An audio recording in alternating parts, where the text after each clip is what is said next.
Muli sa oras na to, tayo po'y narito upang magpuri sa ating Panginoon na tagapagligtas sa ating panambahan. Ngayon, tayo po'y muling mag-aaral ng kanyang salita na hinango sa mga aklat ng unang Tesalonika, Kabanata 5, talata 9 hanggang 11.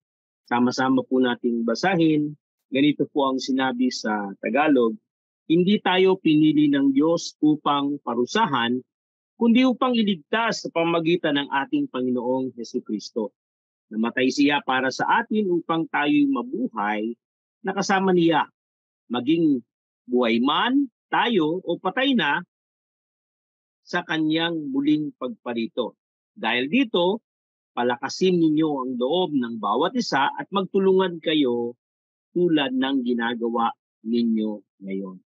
Tayo'y manalangin. Aming Panginoon, salamat sa iyo sa muling pagkakataon na narito ang iyong salita. Kaya muli, nais po naming hilingin ang pagkakataong ito ng iyong salita ay hawakan mo, pangunahan mo ng iyong banal na Espiritu, sapagkat ang banal na Espiritu ang siyang nagpapaliwanag sa amin ng lahat ng bagay na dapat naming malaman upang ipakilala ka, Panginoon, sa amin.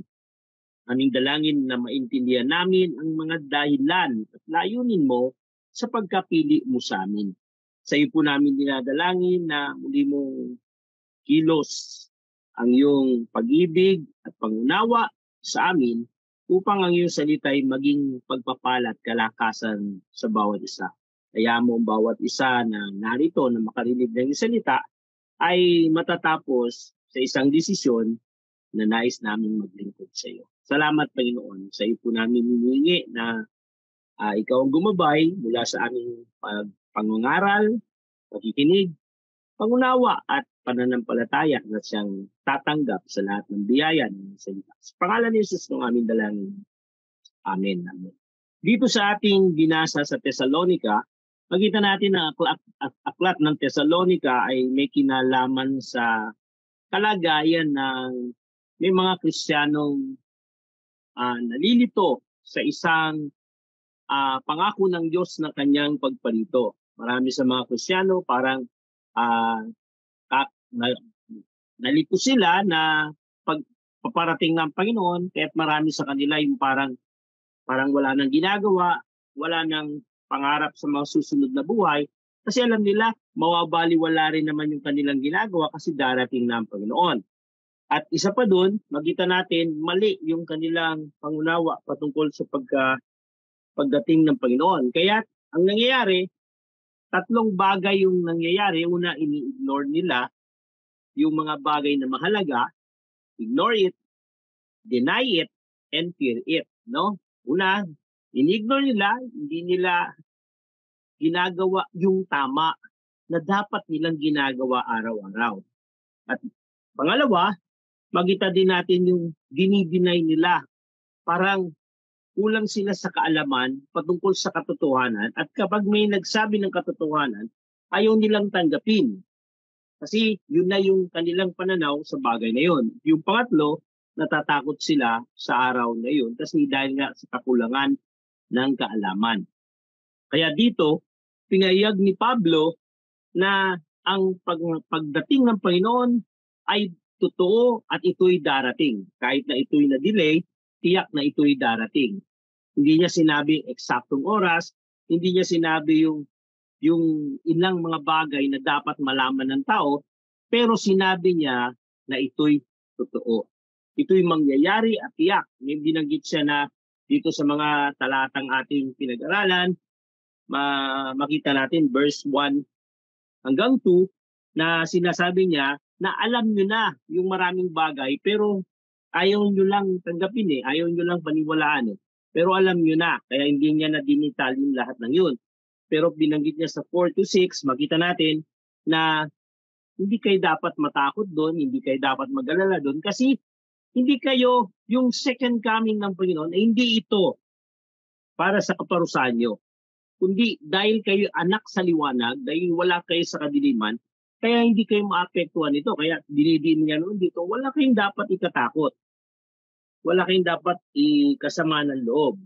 Bagkus, ang lagi niyang binabi, maging handa. At ito yung kadalasang nasa takbo ng talatang Kabanata 5 na ang mga taong ligtas ay laging handa, ang mga taong hindi ligtas ay hindi handa.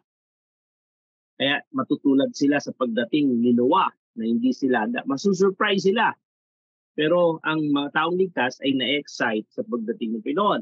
Pagdating sa mga susunod na talata, makita natin ito na yung ating pag-aaralan na ipinakita niya ano yung ating pribileyo bilang mga pinili ng Diyos na para sa Kanya. Dito sa ating background, makita natin yung tatlong mahalagang bagay na gusto nating idiin. Una, yung kahalagan ng time and season na binanggit sa unang talata. Dapat alam natin bilang isang Kristiyano yung time and season ng mga mangyayari sa ating buhay, kagaya ng Day of the Lord. Dapat malinaw tayo para pag nakakarinig tayo ng mga balita, mga impormasyon, o mga kwento na ikinokonekta sa Biblia ng kung sino-sino, pero dapat malinaw sa atin kung ito'y totoo o hindi. Kasi alam na natin yung kasulatan, kagaya ng sinabi ni Pablo sa kanyang mga mananampalataya sa Thessalonica, na alam nyo na to, hindi nyo lang iniintindi. Parang ganun yung pagkakasabi. Mahalaga po yun. Pangalawa, yung what are we doing? Ano yung ating ginagawa kaysa yung kakaisip natin na walang ginagawa? Ang mahalaga, ano yung ginagawa mo sa present dun sa alam mong katotohanan? Hindi pwedeng alam mo yung katotohanan pero wala siyang binubungang gawa. Kung naniniwala ka na ang tubig ay nagpapagaling, tiyak iinom ka ng iinom nito. Kung naniniwala ka na gagaling ka sa pamamagitan ng pag-inom ng gamot, tiyak iinom ka ng gamot. At malalaman natin kung totoo na naniniwala tayo, depende kung ano yung galaw natin ayon sa pinaniniwalaan natin. Katunayan, ang reliyon sa Grego, yun ang ibig sabihin, yung trekiskeia, the one who holds you back.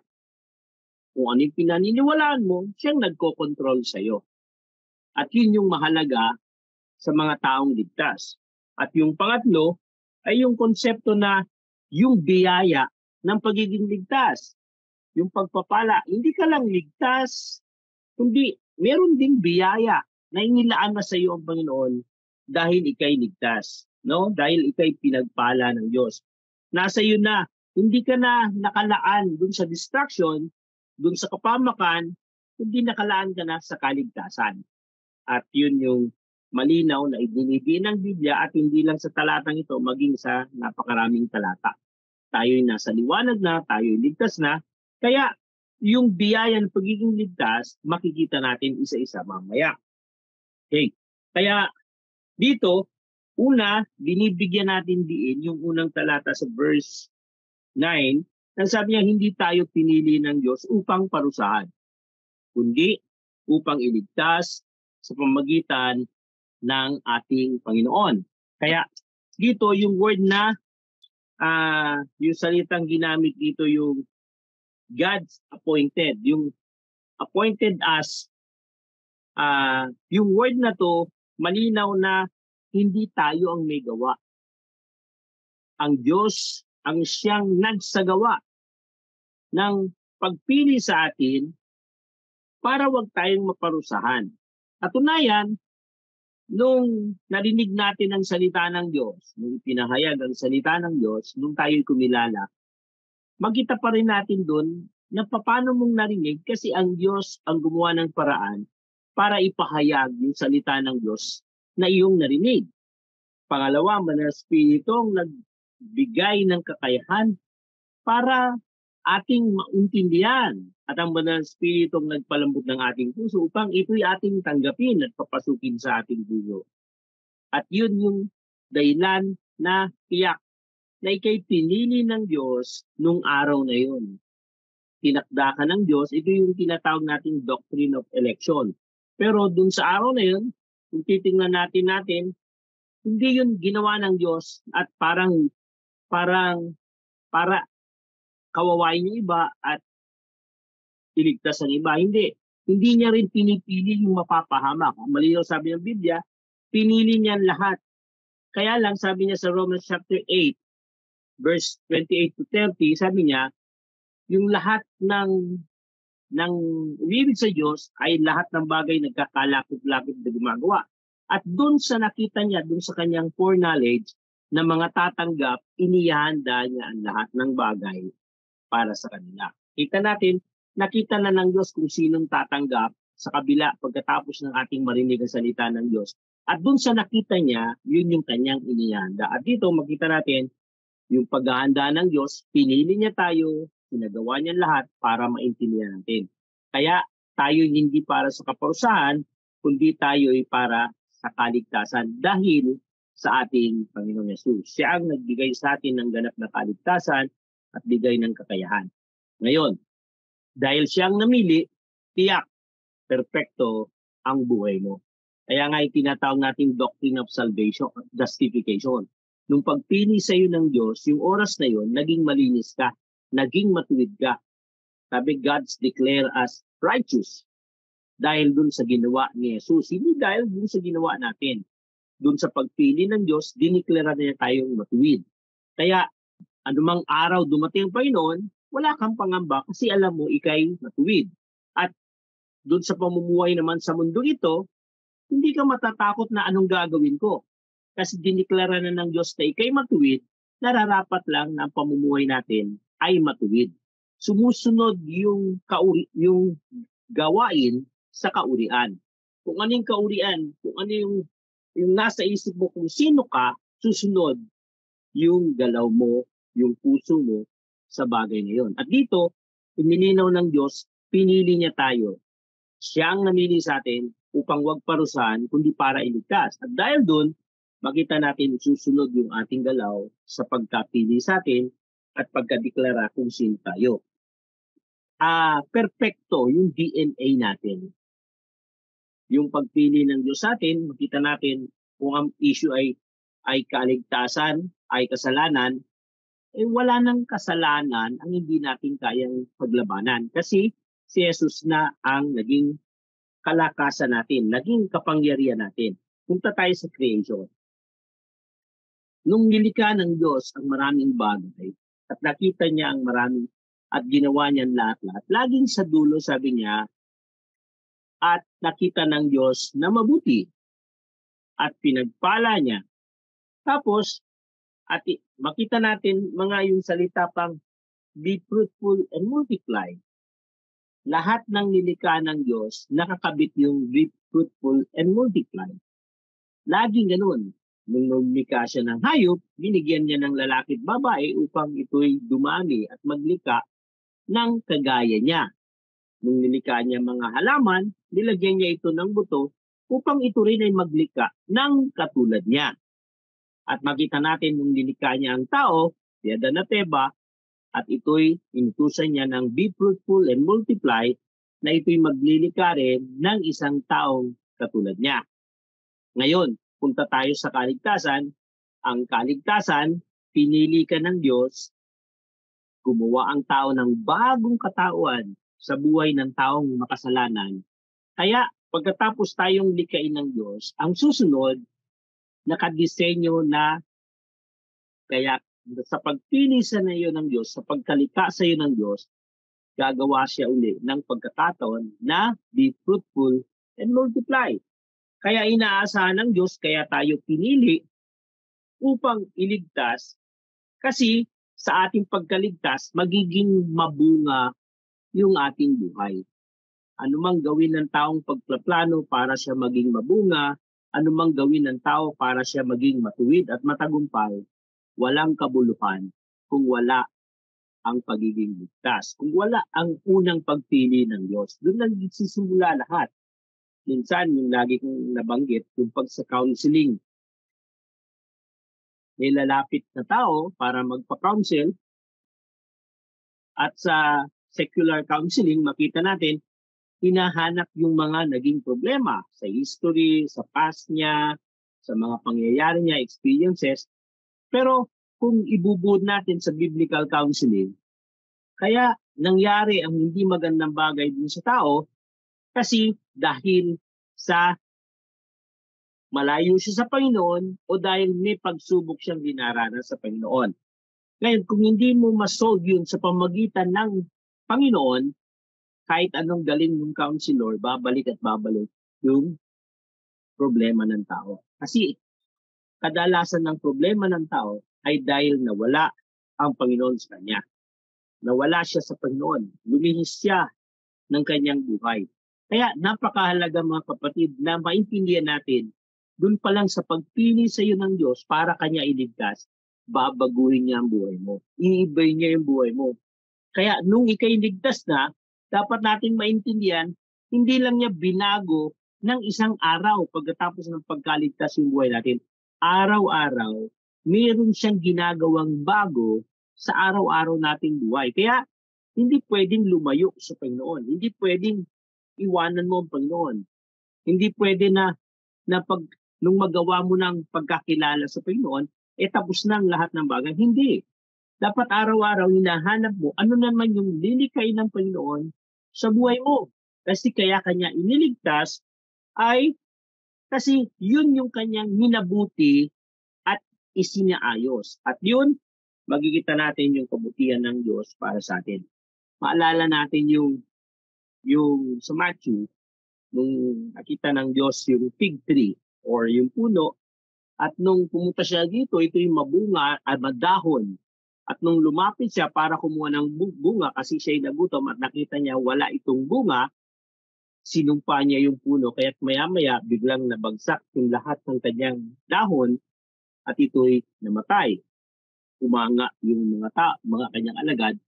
Pero ang mensahe noon ay patungkol dun sa mga Pariseo na parang madahon sila kasi ang dami nilang alam sa kautusan.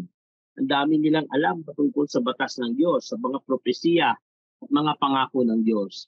Maging sa lahat ng kautusan, pero walang makitang bunga sa kanila. Na parang sinasabi, sa oras na pinili ka ng Diyos, pagpapalain ka niya at pag pinagpala ka niya, maraming bagay na inaasahan ng Diyos na mangyayari sa iyo. Maraming siyang inaasahan. Kasi yung pagiging mabuti ay isang natural na proseso pagkatapos ng kasalanan ay ng kaligtasan. Sabi niya sa Ephesians chapter 2 verse 8 and 9, sabi niya ang kaligtasan sa pamamagitan ng ay sa biyaya tayo nangaligtas sa pamamagitan ng pananampalataya. Hindi sa pamumuti ng gawa, pero pagdating sa verse 10, sabi niya, ginawa niya kayo ng tagagawa ng kabutihan. Dinisenyo ng Diyos, yung pagkatapos nating maligtas, idinisenyo ng Diyos na ikay nakatakda na para sa pagiging matuwid. Naglilikha na ang katawan mo ng bagay na matuwid. Yun na yung norma. Yun na yung normal. Kaya mga kapatid, ang paggawa ng matuwid, araw-araw yan, bawat pagkakataon hinahanap natin yan. Lord, ano pa yung gusto mong gawin sa akin sa umagang ito, sa maghapong ito? Ano pa yung mga paraan mo para ako'y makapaglingkod sa iyo? Hindi yung parang stagnant yung buhay natin. Kasi yung mga Thessalonian naging stagnant sa issue ng second coming. Kaya makita natin yung payo sa kanila, o umalis na kayo sa pagiging tulog, na buong maghapon, hindi kayo aktibo, umiwas na kayo sa pag-inom, na halos sinisira yung buhay, magdama hanggang gabi, lasing kayo. Kumbaga, tapos yung mga, dito rin binanggit yung mga ayaw magtrabaho, ang pakainin. Kasi alam nila darating na Panginoon, kaya ayaw na nilang magsumikap sa sarili nila. Kasi masasayang din, kasi darating din ang Panginoon. At yun ay mali. Nung niligtas ka ng Panginoon, may gagawin siya sa buhay mo. Hindi mapapalagay yung buhay mo hanggat hindi mo natutuklasan yung dahilan bakit ka niligtas ng Panginoon. Mga kapatid, hindi tayo pare-parehas ng paggamit ng Panginoon. Pero isang tiyak, magbabago yung buhay mo, may mag-iba sa buhay mo dahil tinanggap mo ang Panginoon. Hahanap ka ng bagay na ikasisiya mo at yun ay paglilingkod sa Panginoon. Pwede kang naglilingkod sa Panginoon dahil sa paggawa sa loob ng iglesia. Pwedeng kaya ka binigyan ng Panginoon kasi dadalhin ka niya para sa buhay ng mga alagad. Para si Moses, kaya siya pinili ng Panginoon kasi siya magliligtas sa mga Israelita. Si Joseph kaya siya niligtas ng Panginoon kasi siya ang magliligtas sa pagkamatay sa gutom ng kanyang pamilya at ng kanyang mga kababayan. Di ba?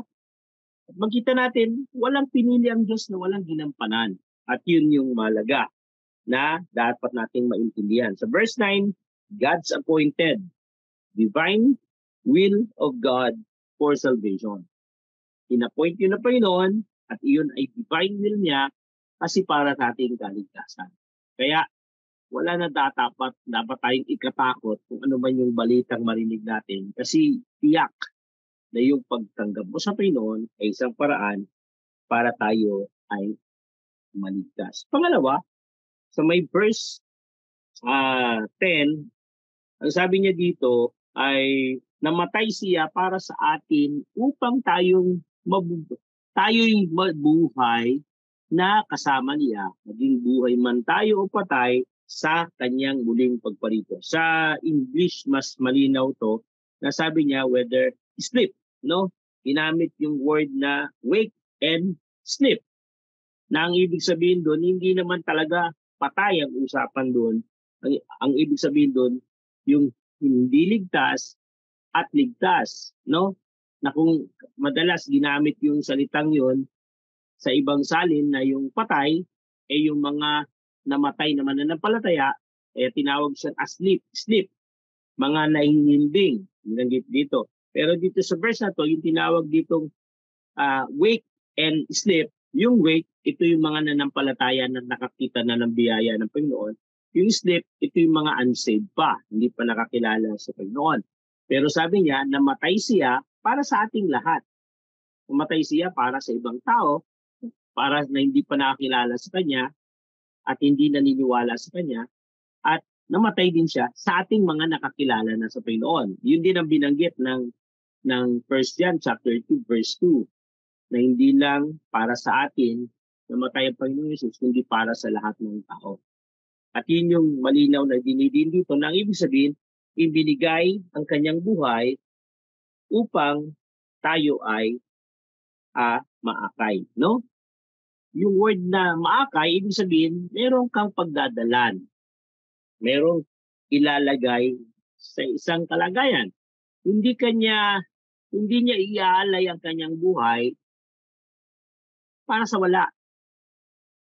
Iniaalay niya yung kanyang buhay dahil para sa atin na imbis na mapahamak ay mga ligtas. At hindi lang yun, kundi yung buhay natin na stagnant, yung buhay natin na walang ginagawa, yung buhay natin na hindi functional, hindi gumagalaw ayon sa nais niya, pagkatapos niyang maibigay ang kanyang buhay, mag-iiba ang buhay na to at makita natin ito'y gagalaw ayon sa kanyang pag-akay. Makikita natin mangyayari ito. At ito nagtataka yung panahon ng Roma kasi dati noon ang paniniwala ng tao at yung pagiging committed at devotion ng isang tao, nakadepende kung ano yung matatanggap niya. Kaya makita natin maging religious leader naging loyal sa Roma kasi yung Roma ang nagbibigay ng kapangyarihan sa kanila at biyaya sa kanila pag nilalagay sila sa pwesto. Kaya minsan kahit na alam nilang mali dahil sa kautusan, ginagawa nilang tama para sa Roma kasi nakikinabang sila sa Roma. Maging ang mga positive naman, makita natin yung mga nakakilala sa Panginoon, tumanggap sa Panginoon, pagkatapos nilang makilala ng Panginoon, makita natin, inakay ng Panginoon yung buhay nila.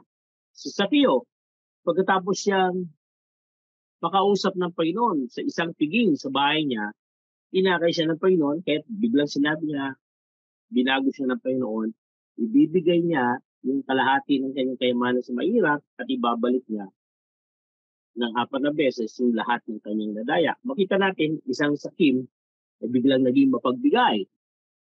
Diba? At yun yung kabutihan ng kapangyarihan ng Diyos.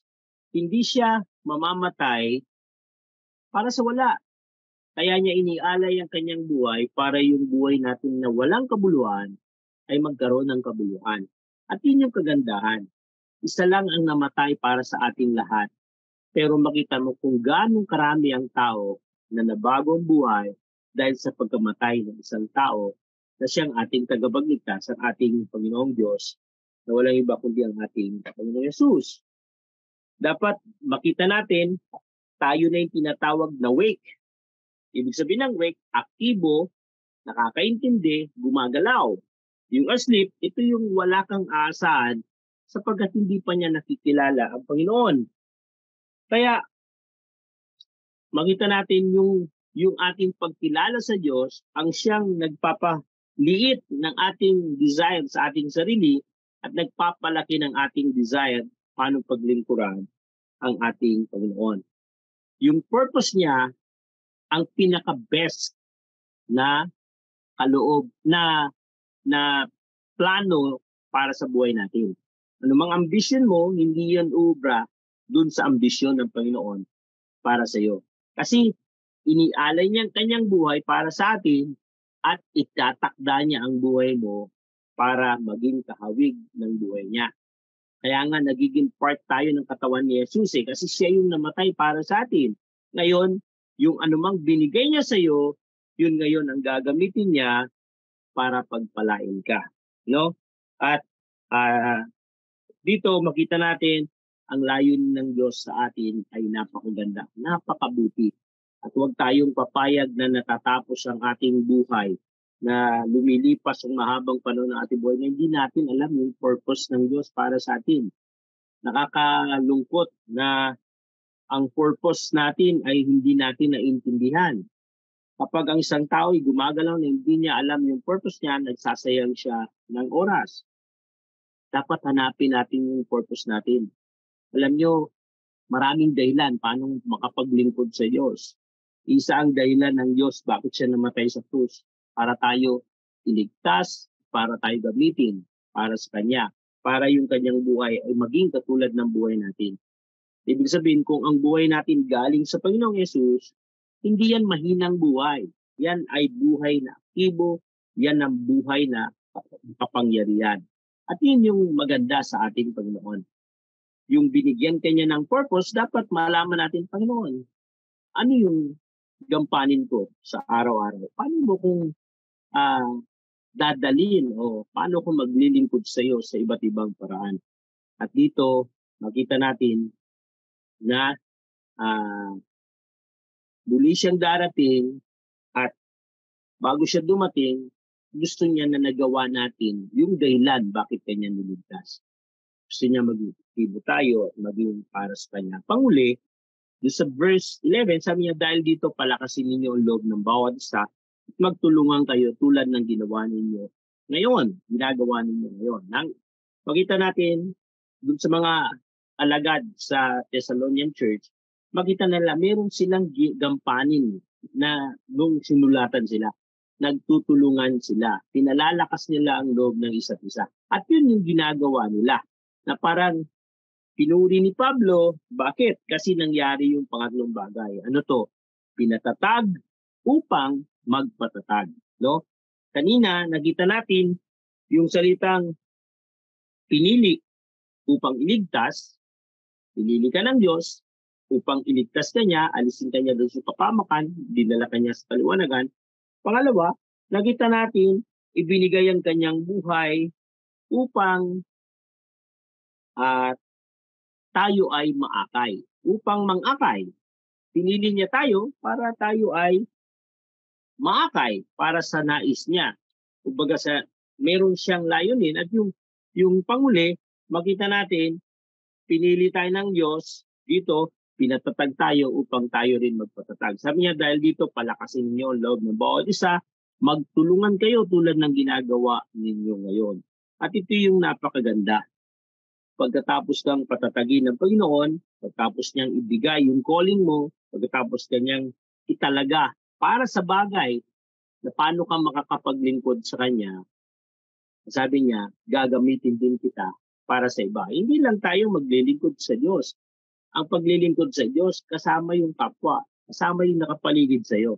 Ano mang ginagawa mong paglilingkod sa lahat ng nakapaligid sa iyo, ginagawa mo para sa Panginoon. Ito yung isang uri ng pagsamba sa Diyos.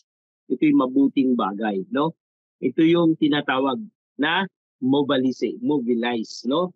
na hindi ka lang niya pinili, hindi ka lang niya, kumbaga parang ah ah, in-identify kung ano yung calling mo, kung ano yung nais mo, gusto niya rin immobilize yung binigay niyang katangian sa'yo. Lahat tayo may kakayahan, lahat tayo may katangian. Lahat tayo nakakabit yung interest natin ayon sa ating katangian. At yun ang inaasahan ng Panginoon na gagamitin mo na paglilingkod sa Kanya. Alam nyo, ang paglilingkod sa Panginoon, isang team yan. Walang nakapaglingkod sa Panginoon na Lone Ranger. Kita natin si Moses, hindi naman niya nagagawa ang lahat ng yun kung walang Aaron sa tabi niya.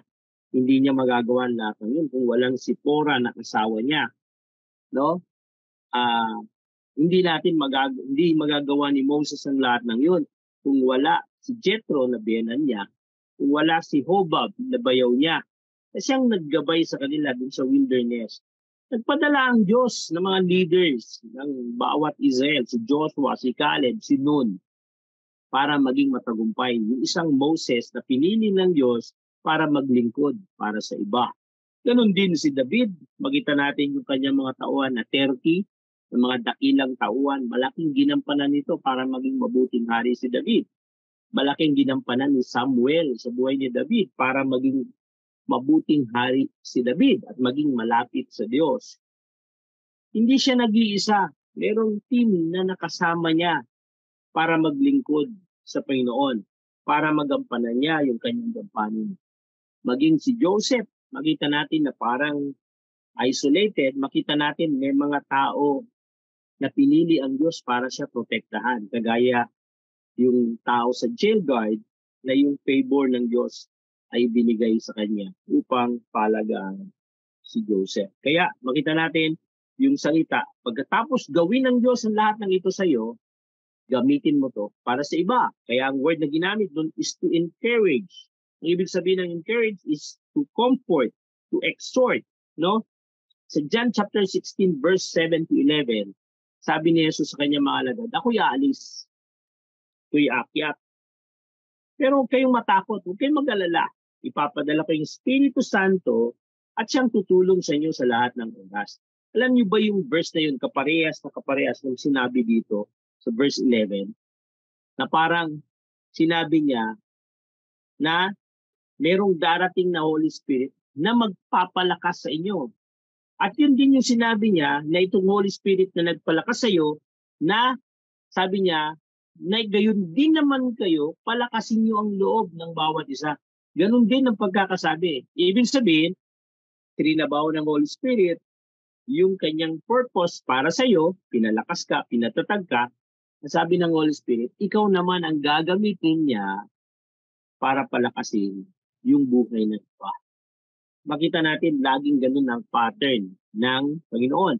Hindi siya papayag na pagkatapos kanyang palakasin, puro iba lang ang gagawin niya. Ikaw din na nakaranas ng kabutihan ng Diyos, ikaw din ang gagamitin ng Diyos para magpalakas sa iba. Mga kapatid, huwag nating tanggihan yung plano ng Diyos. Kung makita mo na may kakayahan kang gamitin sa bagay na yun, gagalaw ang Panginoon sa iyo at makita mo may taong magpupuri sa Panginoon dahil sa iyo. Mararamdaman nila yung galaw ng Espiritu Santo dahil sa iyo. Pero ng testimony yung kasama namin yung head ng PBEP na na-delay sila ng flight dahil sa traffic sa NLEX at dahil sa pagka-delay nila na wala yung kanilang ticket, kailangan nilang magbayad ng worth 30,000 para sa ticket nila papunta sa isang lugar. Pero ang Diyos ang gumamit ng tao na para magkaroon sila ng bagong ticket at wala silang bayaran. Nung hinahanap nila yung tao to, hindi nila makita kung sino yun, kaya't nagkahinala sila o sabi nila na yun ay padala ng Diyos na parang anghel. Kasi bigla silang nagkaroon ng ticket na bagong ticket para palitan yung ticket nilang late na ng almost parang ilang oras ng late. At nangyari yung kanilang layunin. At maraming pagkakataon na ganun yung sitwasyon natin. Gumagamit ang Diyos ng ibang bagay. Sabi ng Panginoon, yung Holy Spirit isang magbibigay ng kakayahan para sa atin. Pinapalakas tayo ng Holy Spirit to encourage other. Hindi lang yun. May binanggit siya to build up. Yung word na build up is to edify. Kumbaga parang para makumpleto yung buhay ng tao, kailangan niya ng kukumpleto dito. At makita natin, yun ang ginawa ng Holy Spirit sa atin. Kulang tayo, dinadagdagan niya tayo ng kaalaman patungkol sa salita ng Diyos. May sobra sa atin na mali, makapadala siya ng salita ng Diyos upang bawasan yung dapat mag-miss. To edify, pakumpleto. At yun ginagawa rin ng Diyos na ginagamit tayo para sa iba. To edify others. Nilalagay ka ng Diyos sa church para makumpleto yung church. Kaya sa church maraming ministry. Merong ministry ng encouragement. May ministry ng evangelism. May ministry ng sinong tao ang imposibleng magkaroon ng ministry church. Ang sagot, wala. Wala kang kakayahan sa pagtuturo. O baka nasa pananalangin ka. Wala kang kakayahan sa technical, o baka nilagay ka ng Diyos para mag-ushering or para magpalakas ng loob ng kapwa mo. Wala kang kakayahan, wala kang oras, baka nilagay ka ng Diyos to support the church. May mga programa na alam nyo ang church kulang na kulang sa programa. Ako bilang nasa barangay, nakita ko may mga budget na nakalaan para sa barangay at pwede ka pang humingi ng budget sa ibang agency para mapangyari yung project mo. Pero alam nyo, sa church, nakikita ko parang ang church ang isa sa hindi niya nakukumpleto yung purpose niya. Bakit? Kasi parang hindi nagiging functional yung membro ng iglesia kaya nagkakaroon ng butas. Pero kung lahat ng bawat membro ng iglesia hanapin niya yung sarili niya, Panginoon, saan mo ko gagamitin at mag-presenta siya at gagawin niya yun, magigita niyo po magiging epektibo yung church. Gagalaw ng malakas yung church at lahat ay mapapangyari. Kasi may mga tao na inipon ng Panginoon na ikaw ilalagay ko dito, ikaw dito, ikaw dito. May mga taong walang panahon dahil sa sobrang busy sila. Pero meron silang wealth, meron silang finances na binibigay nila para makatulong. Alam niyo ba yung mga artistang, mga Christians, yung mga businessman natin, wala silang time para mangaral ng salita ng Diyos. Pero sila nagtitinans dun sa mga nangangaral ng salita ng Diyos para maraming makarinig ng salita ng Diyos. Maraming nagtitinans ng mga leaders para mag-evangelize araw-araw na silang nagtitinans. Sa Project Philip, ganun ang ginagawa. Maraming pondo na lumalabas galing sa ibang bansa para magturo sa mga bata, magbigay ng regalo sa mga bata at patanggapin yung mga bata. Lahat ng ito ay trabaho ng hindi isang tao, kundi ng team na naramdaman niya na gagamitin ako ng Banal Espiritu, kaya hindi siya papayag mag-stagnant yung buhay niya. Gagamitin niya yung buhay niya para sa Panginoon.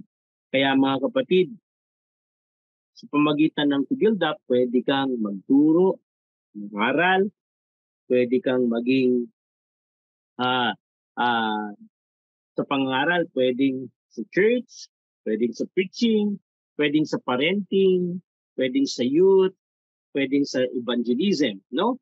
At makita rin natin yung tinatawag na to encourage. Yung word na to encourage, pag-gamit natin, pwede yan sa kabataan, pwede yan sa bata, pwede yan sa matatandang problemado, pwede yan sa mga nanlalamig sa pananampalataya. Yung build up, pwede rin yung help. Doon sa mga nagkukulang, kailangan mo paglingkuran sila, kinakapos, kailangan paglingkuran sila. Nabibuild up sila at nararamdaman nila mayroong Diyos na tumulong sa kanila. Kaya mga kapatid, hindi trabaho ng pastor ang lahat ng yan. Hindi lang pastor may trabaho yan. Trabaho natin lahat yan. Nakakalungkot kapag yung pastor, kinukulang na siya sa gampanin sa church, nagre-reklamo yung membro. Di ba? Nagre-reklamo yung membro. Bakit si pastor hindi na nakakapagpasyal sa amin? Ba't yung pastor, wala na siyang time para palakasin yung loob namin? Pag tinignan natin dito, hindi lang yan trabaho ng pastor. Trabaho yan ng lahat ng inipo ng Panginoon at binigyan ng kapangyarihan ng Panginoon para magbagong buhay at binigyan ng kapangyarihan ng Panginoon para maramdaman niya ang dalaw ng Espiritu Santo, siya rin mismo gagamitin ng Diyos para sa iba. Sa ating pagtatapos, huwag nating pabayaan na anumang dapat gawin ay dapat i-ignore, dapat i-deny, at dapat ay i-neglect or pabayaan. Hindi dapat yun ang nakikita sa atin. Hindi tayo dapat natatakot na gawin ang isang bagay para sa Panginoon. At yun ang nangyari sa Thessalonian Church. Bagkus, dapat tayo nakikipag-unahan, dapat tayong gumagawa para sa Panginoon. Dapat yung kabutihan ng Panginoon, nalulunod tayo. Kaya gusto nating mag-umapaw, gusto nating humigla sa Panginoon. Ang bait-bait ng Panginoon. Alam mo ba, ginawa sa akin to ng Panginoon. Kailangan magsalita tayo, kailangan upayag tayo. Sa mga programa ng church, Pastor, gusto kong maging part nito. Pastor, gusto kong maging katuwang dito. Pastor, gamitin ng Panginoon yung buhay ko. Anong paraan? Dapat naghahanap, hindi yung antayin akong tawagin ako ni Pastor.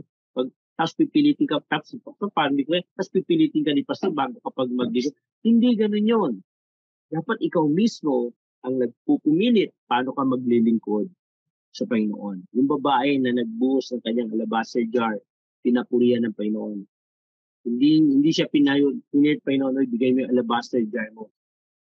Siya ang nagpusa dahil sa nag-uumapaw na pagmamahal ng Panginoon sa kanyang puso.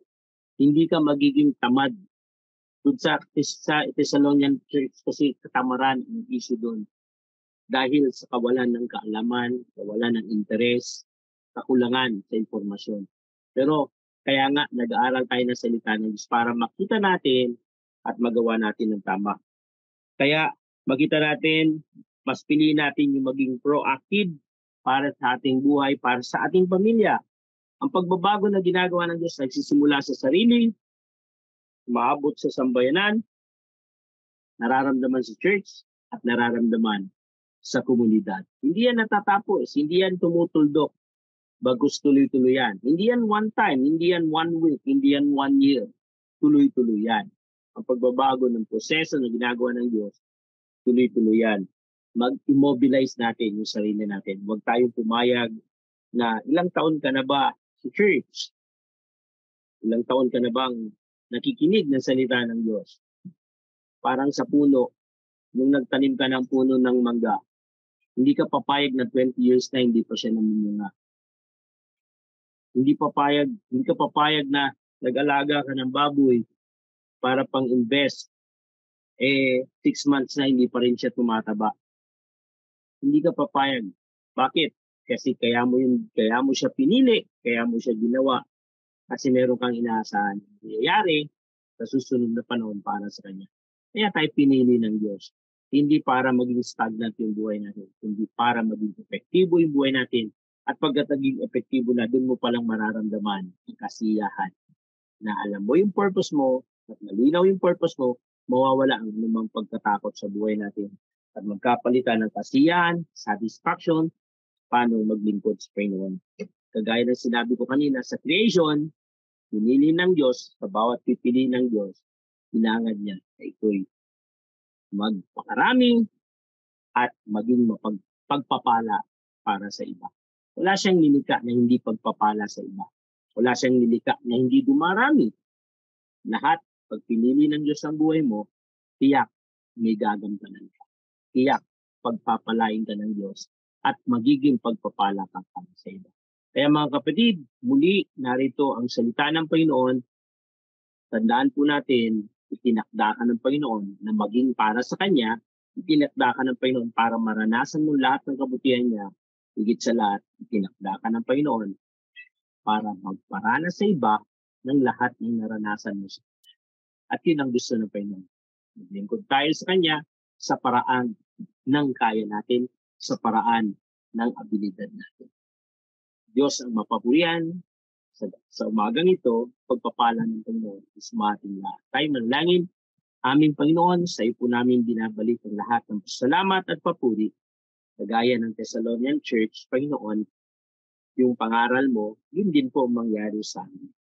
Huwag niyo pong hayaan na maging stagnant ang buhay namin. Huwag niyo hayaan na kami ay mabuhay para sa aming sarili lang. Bagus makita namin aktibo kang gumagalaw sa amin, kaya nararapat lang maging aktibo naman ang buhay namin na magparanas sa iba. Gamitin mo, Panginoon, ang aming paglilingkod sa iba't ibang paraan. Gamitin mo ang aming buhay. Paano maging kagamit-gamit para sa iyo. Panginoon, anumang ministeryo namin ngayon, pataasin mo to at patuloy na palalimin upang lalo kaming maging pagpapala para sa iba at para sa iyo, Panginoon. Sa iyo po namin dinadalangin, ang buhay pa namin, ang buhay ng iyong iglesia, hayaan mo maging holistic ang iyong iglesia. Pumili ka ng mga taong gagamitin mo para magkaroon ng maraming programa para maraming taong makakilala sa iyo sa Pilipinas. Sa iyo po namin binabalik ang pasalamat at pinapanalangin ang pagpapala sa iyong mga anak na nakarinig ng iyong salita. Nawa po makita namin kung saan mo kami gagamitin. Makita namin kung paano kaming magiging matatag sa tipa ng aming ginawa sa iyo. Alam po namin hindi mo kami pinili para maging naitago lang, kundi pinili mo kami kasi ipagmamalaki mo kami, Panginoon. Gagawin mo kaming mapagpala, Panginoon. Salamat sa iyong aming pagiging pastol. Hayaan mo, Panginoon, pastolan mo uli kami sa aming paglilingkod sa iyo. Sa pangalan ng Panginoon Jesus, itong aming panalangin. Amen.